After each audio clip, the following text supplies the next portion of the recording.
ప్రార్థన చెప్తే ఏం ఫలిస్తారు వాళ్ళు? వాళ్ళకి ఫలం లేదు, ఇచ్చేవాళ్ళకి ఫలాలు ఉండవు. కాబట్టి క్రమానికి ఒక క్రమం. వాక్యం వినాలంటే వినాలి, చెప్పాలంటే చెప్పాలి. ఇప్పుడు సహోదరుడు చెప్పాడు ఏమని? ఆకు వాడక తన కళ ముందు ఫలమిచ్చు చెట్టు వలె ఎవరున్నారు? అపోస్తలుడైన పౌలు గారు ఉన్నారు.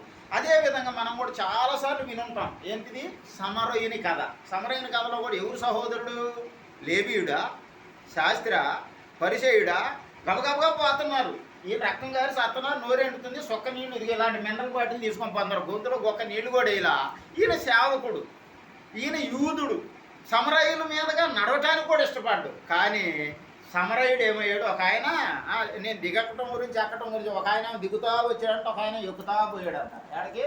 ఈయనేమో యెరూషలేముకి ఎక్కుతున్నాడంటే, ఒకడేమో ఎరుకో నుంచి దిగుతున్నాడంట. దిగటం ఎక్కటం గురించి, ముంచటం లేపడం గురించి అవట్లేదు. నేను విషయం ఏంటంటే ప్రేమ. ప్రేమ ఇంకా అంతగా పాత నిబంధన శాపం అంటే అది కూడా ప్రేమే. ఇశ్రాయేలీని ఎంత ప్రేమించాడు?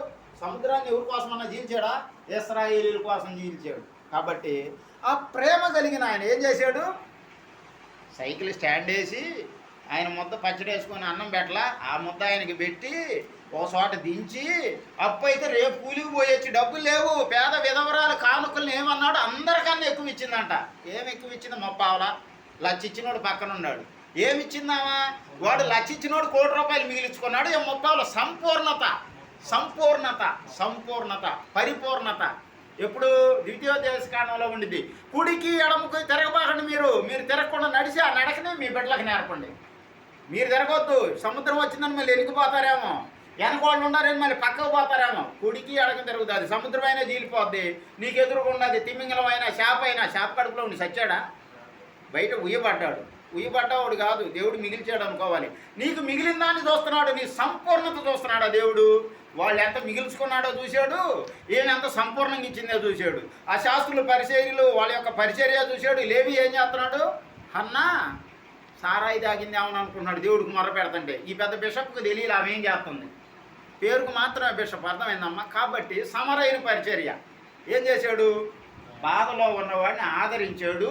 ఈయనే సహోదరుడు అంట, వాడు సహోదరుడు కాదంట. దేవుడు ఇచ్చిన స్టేట్మెంట్ ఆ కథలో. కాబట్టి ఆరాధన అంటే ఏంది? ఇది కూడా ఆరాధనే. దిస్ ఈజ్ ఆల్సో, ఇది కూడా, అది కాదని నేను చెప్పట్లా, ఇది కూడా.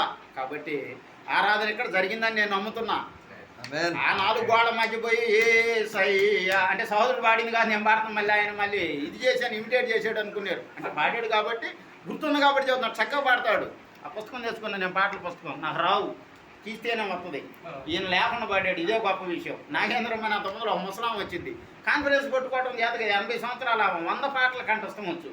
ఎప్పుడు చెప్పినా ఈ బిషప్లో పాడమంటే పుస్తకం కోసం వెళ్తాడు, కరెంట్ వేసుకుని. ఈలోపు ఆమె పాడేసింది, చెట్టు కింద కూర్చుంది. ఎప్పుడెప్పుడు ఆయన చనిపోయింది ఇలా నాగేంద్రమ్మ గారు అని జాగరముడు పచ్చూరు మండలం. అట్లానే ఏడుండాలి? ఆడ కాదు, ఏడుండాలి? హృదయంలో ఉండాలి. రేపు ఆర్ఎస్ఎస్ వాళ్ళు కాల్ చేసినాక ఏం దొరకదు హృదయంలో. నేను ఎందా చెప్పాను, నీళ్లు ట్యాంకులో పోసుకుంటే ట్యాప్ తిప్పగా వస్తాయి, లోపల పోసుకోవాలి, బూట్లో కాదు వాక్యం ఉండేది, హృదయంలో ఉండాలి. హృదయం అనే పలక మీద రాసుకోవాలి. కాబట్టి ఇంకా నాకు సమయం ఇచ్చారు కాబట్టి ఇక ఆపేయాలి. సమరైన పరిచర్య అది కూడా ఆరాధనే. ఆరాధనగా, సహోదరుడుగా, వారసుడిగా తీర్చాడు ఆ కథలో. కాబట్టి మనం చేసేది కూడా ఏమాత్రం కూడా దేవునికి మహిమకరమైందే. ఇది వేరే అయ్యో ఆడకు బాగాలేదా, 4 గోడల మధ్యలో బాగాలేదా అనుకోకూడదు. ఆరాధన యాడ్ చేశాడు, అబ్రాహాం ఆరాధన యాడ్ చేశాడు. సొలొమోను మహారాజు వచ్చినాక మందిరం కట్టబడింది. అంతమంది మందిరాలే లేవు, మరి వాళ్ళందరూ ఆరాధన యాడ్ చేశారు. దేవుని స్తోత్రం. దేవుని చిత్తానుసారంగా ఎక్కడ 2-3 నా నామంలో కూడి ఉంటారో అదే, ఇది దేవుని సన్నిధే కానీ వేరే ఒకటి కాదు అన్నాడు యాకోబు. ఏడకపోతా నిచ్చెన మీద దిగుతా ఎక్కుతా ఉన్నారంట. దేవుని స్తోత్రం. దేవుడి సన్నిధి ఎక్కడ?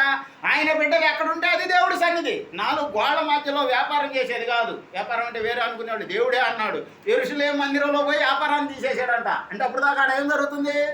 ఆరాధన, వ్యాపారమా? దేవుని స్తోత్రం. ఆయన నామంలో, ఆయన చిత్తానంగా జరిగేదే ఆరాధన, అదే ఆలయం, అదే ఆయన సన్నిధి. దేవుని స్తోత్రం. దేవుడికి మహిమ కలుగుగాక. మీ అందరూ వందనాలు. ఈ నా మాటలు ఇంత పంపిస్తాను.